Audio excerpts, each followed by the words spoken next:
The Man of Terror, Robespierre and the Reign of Terror, the dark side of idealism.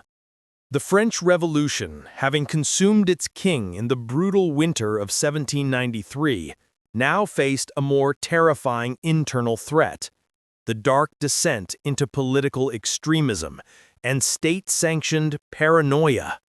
This is the story of Maximilien Robespierre, the architect of the Reign of Terror, and the chilling paradox of idealism twisted into mass murder. His journey from a quiet provincial lawyer to an idolized dictator illustrates the profound danger that arises when political purity and absolute power become inextricably linked.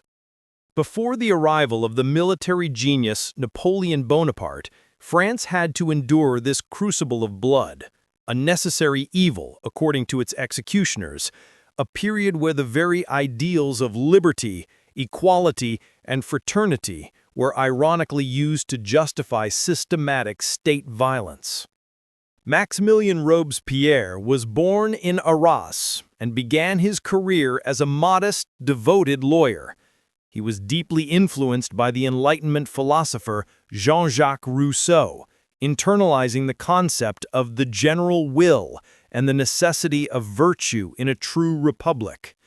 To Robespierre, virtue meant complete dedication to the common good, an incorruptible moral purity that allowed no deviation or compromise.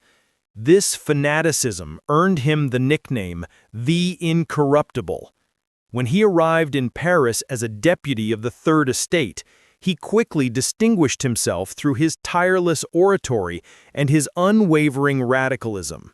He became a leading voice of the Jacobin Club, the most powerful and organized political faction driving the revolution further left towards republicanism and popular sovereignty.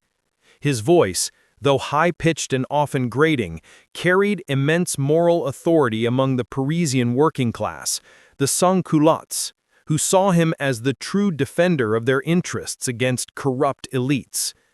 By 1793, the French Republic was fighting for its very existence against overwhelming odds. The first coalition of European powers, including Britain, Austria, Prussia, and Spain, had successfully encircled France, their massive armies pressing hard on every border.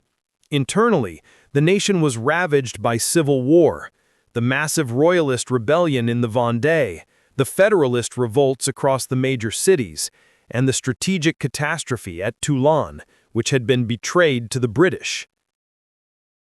The economic situation was equally desperate, with soaring bread prices and widespread hunger fueling popular unrest.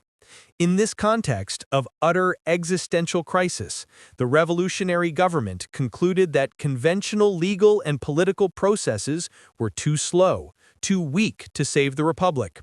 A radical, temporary, and terrifying solution was required.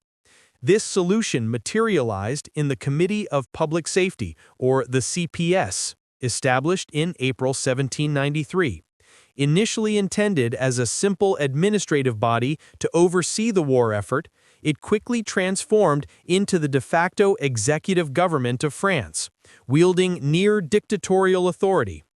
Robespierre was appointed to the committee in July 1793, and his moral authority swiftly made him its most influential member, the unacknowledged head of state. The CPS saw the Republic not as a nation of laws, but as a besieged fortress. To defend the fortress, any measure, including the most extreme, was justified. The philosophy was simple, but terrifyingly logical. To Robespierre, there could be no freedom for the enemies of freedom. As he famously articulated, terror is nothing other than prompt, severe, inflexible justice, and it is an emanation of virtue. To enforce this terror, the committee instituted a vast, oppressive mechanism. The Revolutionary Tribunal was established to swiftly try and sentence enemies of the state, bypassing the conventional legal safeguards that the revolution had initially promised. The definition of an enemy became deliberately vague and expansive. In September 1793, the Law of Suspects was passed, a legislative act that plunged France into mass paranoia. This law mandated the arrest of anyone who, by their conduct, associations, talk, or writings, showed themselves to be a supporter of tyranny or an enemy of liberty. This deliberately broad definition meant that anyone who could not prove they were an active, ardent supporter of the revolution, anyone who was merely indifferent, was a suspect. Suddenly, a lukewarm attitude, an old aristocratic acquaintance, or a casual complaint about bread prices could lead directly to the scaffold. The bloodletting began slowly, then rapidly accelerated. The first victims were naturally those associated with the old regime, including Marie Antoinette, whose execution in October 1793 served as a stark warning to all royalists. But the terror soon turned inward, consuming the revolution's own children. Robespierre and the CPS began the purging of political rivals, those who threatened the unity and purity of the Jacobin vision. The first major target was the moderate faction known as the Girondins. They favored a decentralized government and had opposed the increasing centralization of power in Paris. Robespierre branded them as aristocratic federalists, undermining the Republic. Their trial was swift and brutal, leading to the execution of many brilliant revolutionary minds. Next came the far more radical factions. The Hébertists, led by Jacques Hébert, championed extreme dechristianization and pushed for ever more violent popular uprisings. Robespierre viewed them as anarchists, undermining the respect for law and order that he saw as essential to virtue. In March 1794, Hébert and his followers were arrested, tried, and guillotined, a move designed to assert the committee's control over the Parisian street mobs. The final and most tragic purge was that of the Indulgents, led by the powerful and charismatic Georges Danton. Danton argued that the external threats to the Republic were waning. The terror had served its purpose, and it was time for clemency and a return to constitutional rule. Robespierre saw Danton's call for clemency not as mercy, but as weakness, a dangerous compromise that would allow corruption to return. He saw Danton, a man of popular excess and dubious financial dealings, as fundamentally lacking the requisite virtue. In a dramatic trial orchestrated by Robespierre himself, Danton was silenced, his final plea to the people ignored. As Danton rode to the scaffold, he famously prophesied that Robespierre would soon follow him. Danton's execution in April 1794 was the psychological climax of the terror.